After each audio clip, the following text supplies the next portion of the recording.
निळारंग ब्रह्मरंध्र एकनिके, पहा माझे सखे भाविक हो. उन्मने सदैव वसे अक्षय पंथे, लावनिया चित्ते तया ठाई. ज्ञानदेव म्हणे या परती खून, नाही ऐसी आण वाहतसे. माऊली ज्ञानेश्वर महाराज की जय.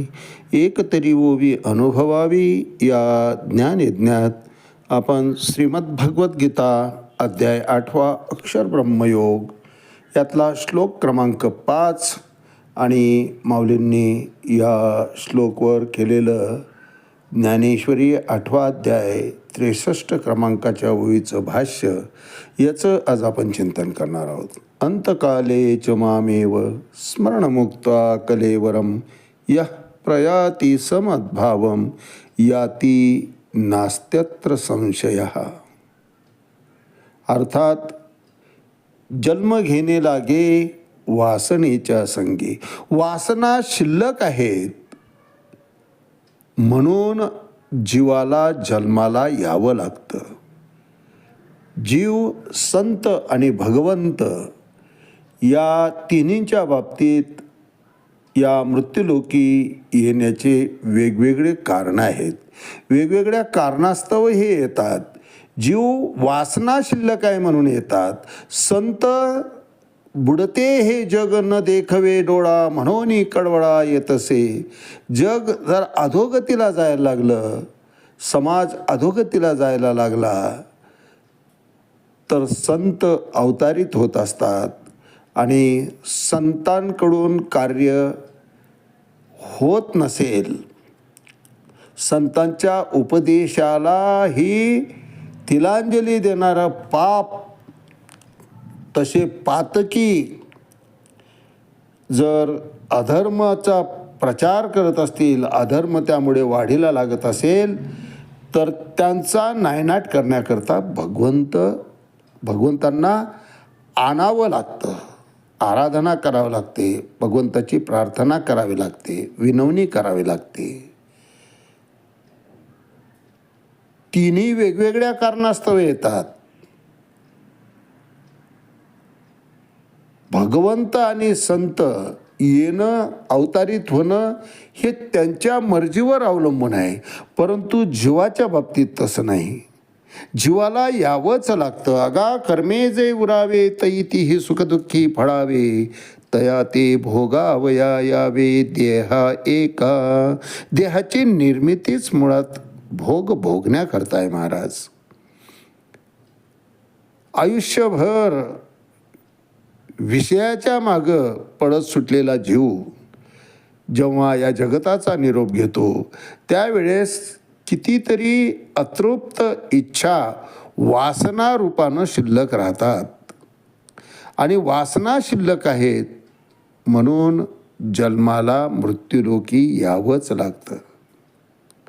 अपूर्ण वासनांची पूर्तता करीत असताना मग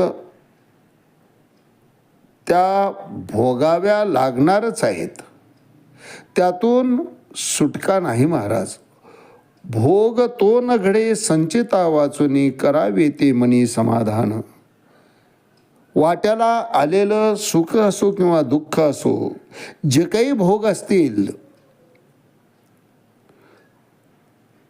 तो संचितामध्ये कर्मफळ शिल्लक आहे म्हणून पदरी आलेला असतो महाराज. आणि म्हणून त्रागा करून का होईना, जेव्हा आयुष्यामध्ये दुःख आमचा पिच्छा सोडत नाही, सतत दुःखाचा वर्षाव होत राहतो, त्यावेळेस उबग येते आणि उद्वेग येऊन आपल्या मुखातून त्रासून का होईना सहज सत्य बाहेर पडतं की कुण्या जन्माचं पाप आहे हे आमच्या नशिबी आलं. वाट्याला आलेला भोग हा आपल्याच कर्माचं फळ असतं. मग ते भोग भोगत असताना त्याच्या संदर्भीय कर्म आम्हाला करावे लागतात. कारण कर्म केल्याशिवाय भोग कसे भोगणार हो. परंतु ते कर्म करीत असताना त्यातलं वर्म आम्हाला कळायला पाहिजे. ते वर्म म्हणजे काय की ते कर्म करत असताना भोग वाट्याला आलं म्हणून भोगतो आहे, भोगून सारायचं आहे, पुन्हा कर्मफळ त्याचं होऊ द्यायचं नाही. निरीच्छव होऊन वाट्याला आलेलं कर्म कर्तव्य कर्म समजून ते पार पाडायचं आहे महाराज. हे वर्म ज्याला कळालं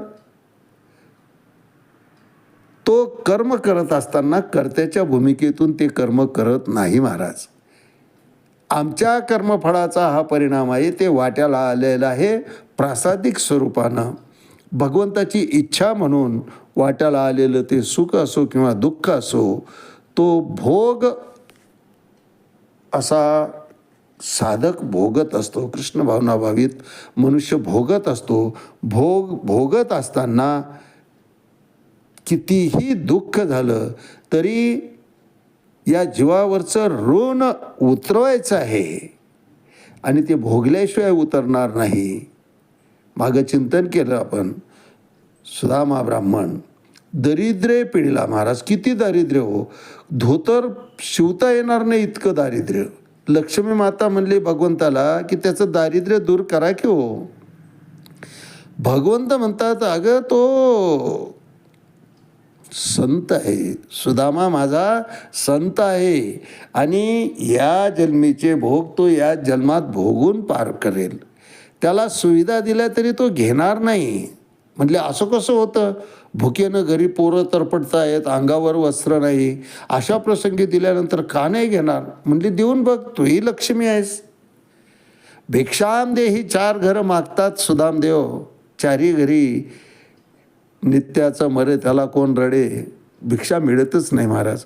5वं घर तेही गृहिणी तावातावाने येते, धष्टपुष्ट दिसतो आहे, भीक मागतो वगैरे काहीतरी बडबडत येते. परंतु तितक्यात लक्ष्मी मातेनं पाठवलेलं किरण तिच्या मस्तिष्कावर पडतात आणि विचार त्या ठिकाणी पालटतात. रागात आलेली गृहिणी सुदामदेवाला म्हणते अतिथी देवो भो, थांबा ब्राह्मण देवा, मी भिक्षा आणते. आणि घरात जाऊन द्रोणामध्ये गरम गरम खीरचे 2 द्रोण सुदामा ब्राह्मणाच्या हाती ठेवतात. सुदामा ब्राह्मणाला अतिशय आनंद होतो, कारण घरी 3 दिवसापासून चूल पेटलेली नसते महाराज. आनंदाच्या भरात सुदामा जायला निघतात. तेवढ्यात गृहिणी पुन्हा म्हणते ती, अहो म्हणले ब्राह्मण देवता, शेजारी नाही का श्राद्धाचं कार्यक्रम आहे आणि त्या ठिकाणी वस्त्रदान देत आहेत. कारण तिचं लक्ष जातं की सुदामा ब्राह्मणाचं धोतर इतकं जीर्ण झालं आहे की ती शिवायच्याही पलीकडे गेलेलं आहे.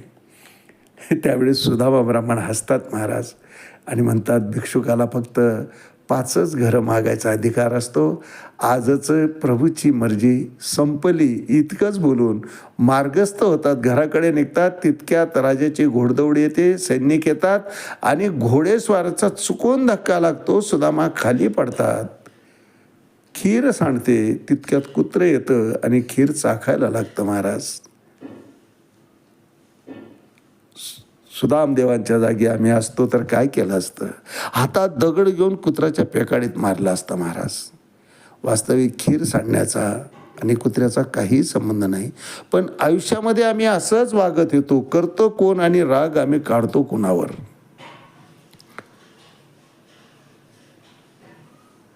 तशाही परिस्थितीत सुदामा ब्राह्मण हसतायत आणि भगवंताकडे एक वेळा पाहतायत, एक वेळा त्या कुत्र्याकडे पाहतायत. वाह प्रभु, इसका भोजन का इंतजाम हमारे हाथों लिखा था. याला संत म्हणतात महाराज. आणि असे कृष्ण भावनावाहित माणसं हे वाट्याला आलेले भोग भोगूनच सारत असतात.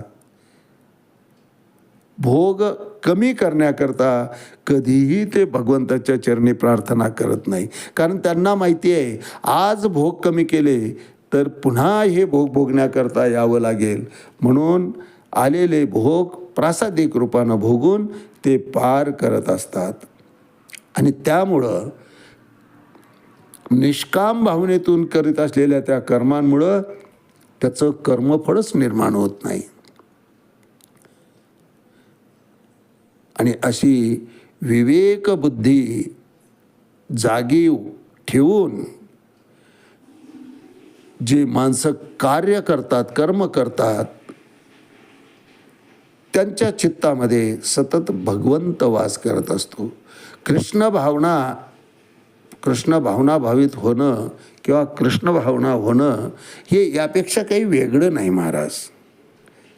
सर्वाभूती पाहे एक वासुदेव, द्वैत संपवून सर्व ठिकाणी समत्वाची दृष्टी जीवाच्या ठिकाणी प्राप्त झाली की तीच ब्रह्मावस्था आहे, तेच ईश्वर तत्वाशी मिलन आहे. जीव आणि शिवाचं त्याच क्षणी मिलन होत असतं महाराज. ईश्वरी तत्वामध्ये जीव सर्वार्थानं समाविष्ट होऊन जातो. यावर भाष्य करताना माऊली ज्ञानेश्वरी 8वा अध्याय अक्षर ब्रह्मयोग 63 क्रमांकाच्या वहीत म्हणतात, आता उभे पण नाही जयाचे, मा पडलिया गहन कवण तयाचे, म्हणून प्रतीतीची ये पोटीचे पाणी न हाले. दृष्टांत दिला माऊलीने या ठिकाणी की आता उभे पण नाही जयाचे. जिवंतपणे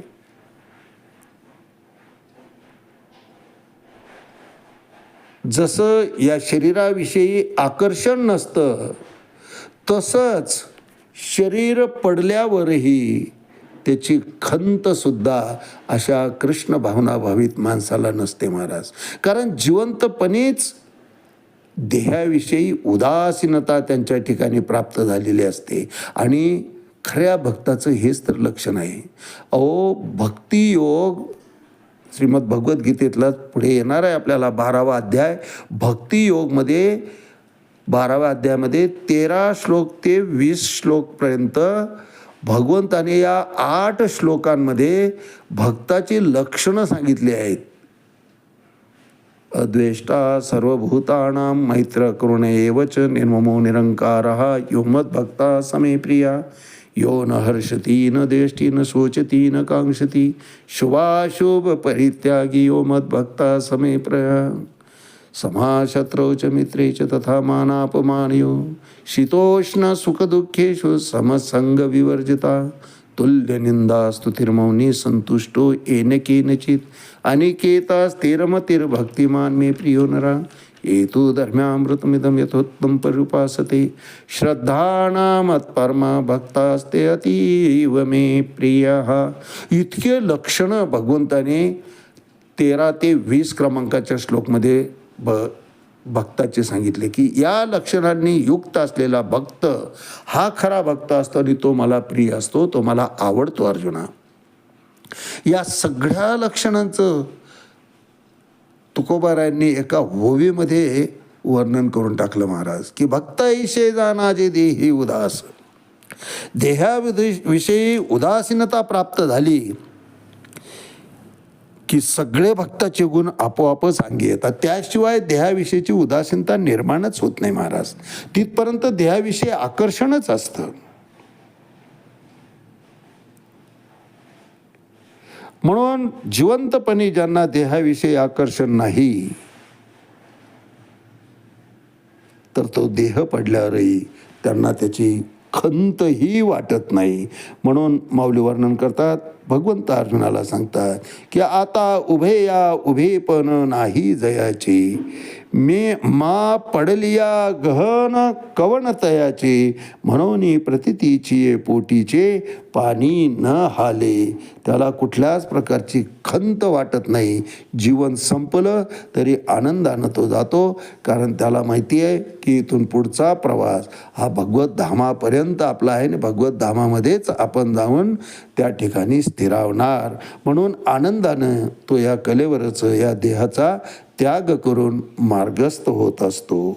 आता उभे या उभे पण नाही जयाचे, मा पडलिया गहन कवन तयाचे, मनोनी प्रतितीची पोटीचे पाणी न हले. आज याच ठिकाणी थांबूया. रामकृष्ण हरी. पुंडलिक वरदारी विठ्ठल, श्री ज्ञानदेव तुकाराम, पंढरीनाथ भगवान की जय. माऊली ज्ञानेश्वर महाराज की जय. जगद्गुरु तुकाराम महाराज की जय. शांती ब्रह्म एकनाथ महाराज की जय. आदि शक्ती मुक्ताबाई की जय.